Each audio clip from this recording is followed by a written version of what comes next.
When you think of the endless runner genre, do you think of games that are particularly hard or difficult? When you think about runners, I normally think of games like Sonic Dash, Run Like Hell, and Race the Sun. There are games that can get mildly difficult or pretty difficult as you go further into the game, but runners generally aren't very difficult games in my mind. Today, my mind and your mind is going to be changed. A new 3D runner came out on the PS Vita and PlayStation TV, as well as being cross-buy with the PS4, and it is a very difficult game that any runner fan who thinks they can handle everything will have their world turned upside down, quite literally. Here is my official review of the 3D runner Velocibox.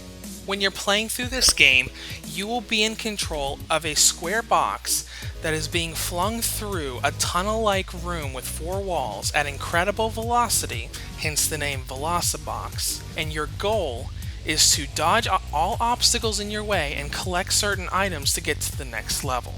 The big thing to note here is that there are a lot of obstacles in your way, and if you hit even one obstacle, you will immediately get a game over and have to start over the stage from the beginning. This can get very hectic and very hard after a while, since every stage has a different set of obstacles, and it requires a lot of precision to be able to get around.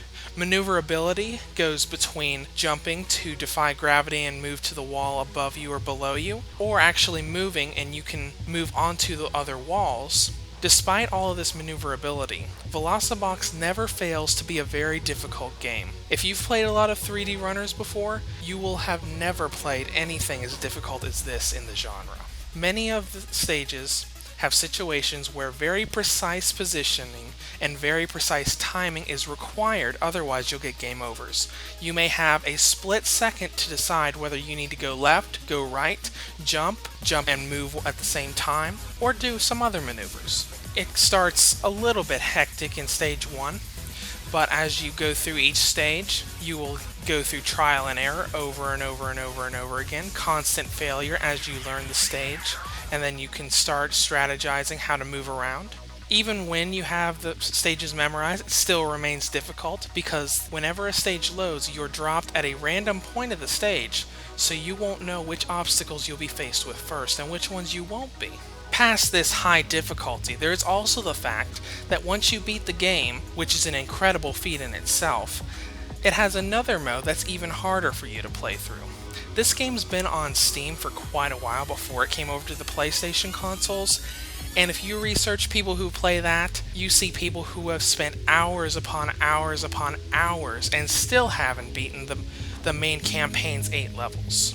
In all reality, if you know exactly what you're doing, have every level memorized, and get really lucky, you can beat all 8 or 9 levels in about 5 minutes, because you can just go through, grab the items, you'll automatically transition to the next level, and over and over and over and over again. However, due to the high difficulty of the game and the precise timing and positioning, it'll take you several hours before you'll be able to finish the campaign and unlock hard mode. To give you an example, when I cleared stage 8 and unlocked hard mode, I took a look at my statistics, and throughout the 8 stages, I had logged over 600 different attempts.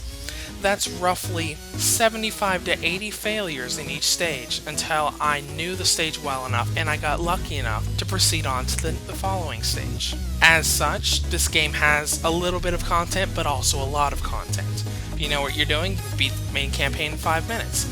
But odds are you'll be spending several hours upon hours upon hours, especially if you don't have the best hand-eye coordination.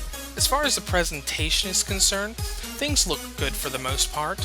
It is noticeable that the Vita version of the game isn't quite as crisp on the visual side. The box and some of the environments around you have a little more jagged edges than the other versions of the game. But when you're playing this fast-paced game, you're not even going to notice during gameplay. And you can't pause during the game, so the only time you'll be able to tell is during screenshots. The main part of the presentation you should be worried about is the fact that there are a few glitches to work out. One of the main glitches is the fact that the game will automatically start going into a no clipping mode type glitch form. Whenever you play the game for so long, the game will sometimes get to a point where you will start passing through obstacles and items. The good thing is, you'll start passing through obstacles, so you won't have to worry about getting a game over very quick. The bad part is that you'll also pass through the items that you need to collect, and it won't collect them, making it that much harder to complete the stage. The other two glitches are a little bit minor. The first is an audio glitch. At the beginning of each stage, you have a narration that will tell you the stage and tell you to begin. And in many of these stages, you'll get to a point where the audio will constantly cut itself off. And then you'll replay the same stage later on and it won't cut off at all. The last glitch to talk about is the leaderboard glitch. You can access the online leaderboards after going through ranked mode, which allows you to go through the entire game straight from level 1 to 9 and doesn't let you start from a specific stage like the main campaign does. So you can look at all of the high scores from your friends as well as everybody else on the PlayStation Network. However, I have had many cases where I would log into PSN and it would just return me back to the menu. Wouldn't even load the leaderboards at all, and I'd have to reboot the game to be able to get it to load. Velocibox is a 3D runner that is very properly named, with having velocity as part of its title. Now, there are a few glitches to work out in the game. There are some audio glitches in the presentation, there's a clipping glitch, and there's a glitch with the leaderboards. Outside of this is a very competent port of the Steam indie game, and this is definitely something that a challenge seeker or hardcore 3D runner fan can get into and enjoy.